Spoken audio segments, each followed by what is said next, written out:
Okay ma'am. இந்த franchisee இத பத்தி நீங்க என்ன நினைக்கிறீங்க? இப்பன்னா ஒரு ஃப்ரான்ச்சைஸியும் இந்த சீப் அண்ட் பெஸ்ட்டா இருக்கட்டும், இல்ல சில நெறைய கம்பெனிஸ் இருக்கு. உதாரணத்துக்கு நான் சொல்றேன்.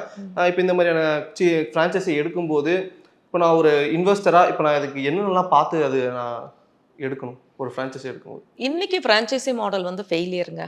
ஒரு காலத்துல ஃப்ரான்ச்சைசி வந்து நல்லா இருந்தது. என்னன்னு கேட்டீங்கன்னா, இப்ப எனக்கு ஒரு ப்ராடக்ட் பண்ண தெரியாது. அந்த ப்ராடக்ட் நல்லா வித்துட்டுருக்கு. என்னோட ஏரியால அந்த ப்ராடக்ட்ட நான் வந்து லான்ச் பண்ணணும் அப்படின்போது நான் ஃப்ரான்ச்சைசி எடுப்பேன். இன்னைக்கு அப்படி இல்ல. எனக்கே அந்த ப்ராடக்ட் செய்ய தெரியும்போது, நான் ஃப்ரான்ச்சைசி போறதில்ல. 2வது இன்னைக்கு வந்து எல்லாருமே எல்லாமே இன்னைக்கு வந்து ஓப்பன் ஆயி போச்சுங்க.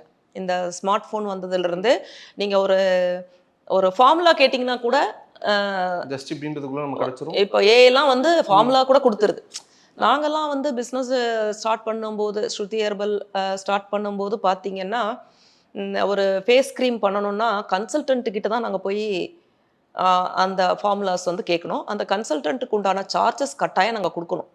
ஆனா, இன்னைக்கு அப்படி யாரும் இல்ல. யார பார்த்தாலும் நான் சோப்பு பண்றேன், கிரீம் பண்றேன் அப்படின்றாங்க. இப்ப என்கிட்டயே நெறைய தொழில் முனைவர்கள் பேசும்போது சொல்லுவாங்க, "இந்த மாரி நாங்களே சோப்பு பண்றோம் மேடம்" அப்படின்னுவாங்க. சிம்பிளா நான் ஒரே ஒரு கொஸ்டின் தான் கேட்பேன். "உங்ககிட்ட லைசென்ஸ் இருக்கா? காஸ்மெட்டிக் லைசென்ஸ் இருக்கா?" "இல்லைங்க, நான் வீட்லயே செஞ்சு குடுக்குறேன்." எங்க செஞ்சாலும் அதுக்குண்டான ப்ராப்பர் லைசென்ஸோட செய்யணும். ஸோ இதெல்லாம் தான் இது. இப்ப ஃப்ரான்சைஸின்னு வர்றப்போ, இன்னைக்கு வந்து அது சக்சஸ் கிடையாதுங்க.